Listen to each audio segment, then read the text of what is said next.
بسم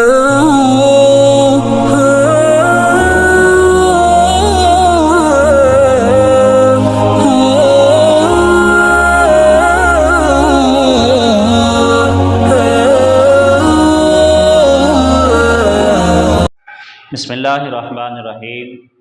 آج انشاءاللہ ہم سورۃ دخان کا تعارف پڑھتے ہیں۔ اللہ کی بارگاہ میں دعا ہے اللہ تعالیٰ سچ بیان کرنے کی توفیق عطا فرمائے۔ سورۃ دخان مکہ مکرمہ میں نازل ہوئی، اس وجہ سے اس سورت کو مکی کہا جاتا ہے۔ اس کے اندر 3 رکوع ہیں اور 59 آیات ہیں۔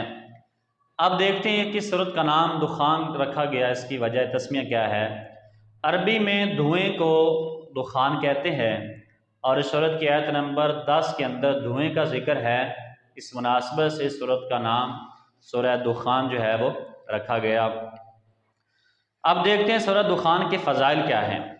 حضرت ابو ہریرہ رضی اللہ تعالیٰ عنہ سے روایت ہے کہ تاجدار رسالت صلی اللہ علیہ وسلم نے ارشاد فرمایا، جس نے رات کے وقت سورہ حامیم یعنی سورہ دخان کی تلاوت کی تو وہ اس حال میں صبح کرے گا کہ اس کے لیے 70,000 فرشتے صبح اس کے لیے استغفار کر رہے ہوں گے، بخشش کی دعا کر رہے ہوں گے۔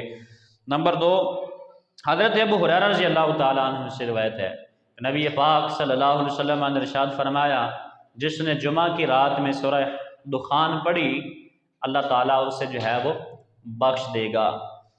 نمبر 3، حضرت ابو امامہ رضی اللہ تعالیٰ عنہ سے روایت ہے کہ حضور صلی اللہ علیہ وسلم نے ارشاد فرمایا کہ جس نے جمعہ کی رات یا جمعہ کے دن سورہ دخان پڑھی تو اللہ تعالیٰ اس کے لیے جنت میں ایک گھر بنائے گا۔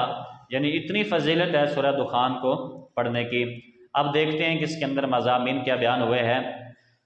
اس سورت کی ابتدا میں یہ بیان کیا گیا کہ اللہ تعالیٰ نے قرآن مجید کو جو ہے وہ شب قدر کی رات جو ہے وہ نازل کیا، اور اس میں اللہ تعالیٰ کے حکم سے تمام اہم کام فرشتوں کے درمیان جو ہیں وہ تقسیم کر دیے جاتے ہیں۔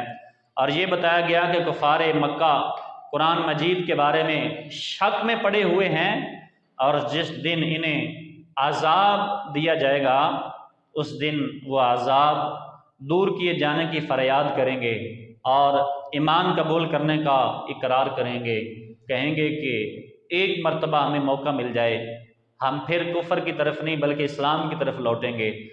تو ان کا حال یہ ہے کہ اگر ان سے عذاب دور کر دیا جائے تو بھی ایمان نہیں لائیں گے، کیونکہ نبی پاک صلی اللہ علیہ وسلم کے واضح معجزات دیکھ کر ایمان نہیں لائے تو پھر جو ہے ایمان کیسے لائیں گے۔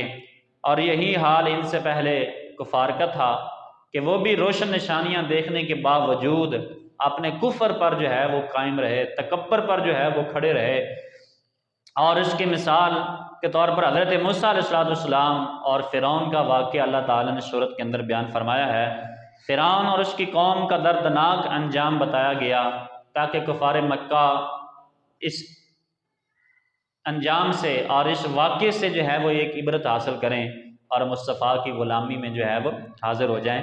نمبر 2، کفار مکہ نے مرنے کے بعد دوبارہ زندہ کیے جانے کا انکار کیا، تو تبا نامی بادشاہ کی قوم اور ان سے پہلی قوموں جیسے عاد اور سمود کا انجام بیان کر کے ان کا جو ہے وہ رد کیا گیا۔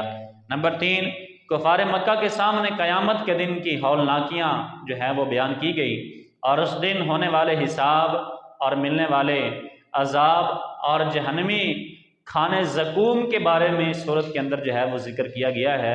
اور اس سورت کے آخر میں نیک لوگوں کا جو ٹھکانہ ہے اور برے لوگوں کا جو ٹھکانہ ہے وہ بتایا گیا کہ جو نیک اعمال کرتے ہیں مسلمان ان کا ٹھکانہ جنت ہے، اور جو برے عمل مثال کے طور پہ جناب علی وہ ایمان ہی نہیں لائے تو ان کا ٹھکانہ جو ہے وہ دوزخ ہے، اور برے لوگ دردناک عذاب سے ڈر جائیں اور اپنے برے افعال سے جو ہے اللہ فرماتا ہے باز آ جائیں۔